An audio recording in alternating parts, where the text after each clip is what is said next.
الحمد لله والصلاة والسلام على رسول الله، أما بعد.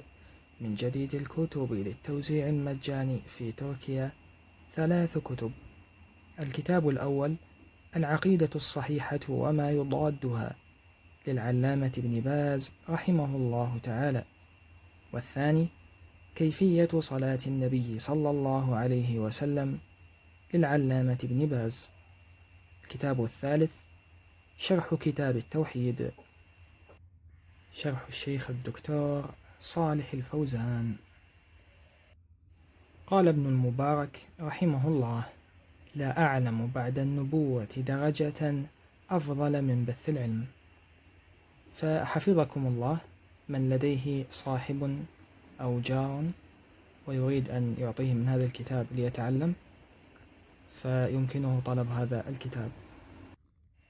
قال الإمام ابن القيم رحمه الله: الجود بالعلم وبذله، وهو من أعلى مراتب الجود، والجود به أفضل من الجود بالمال، لأن العلم أشرف من المال.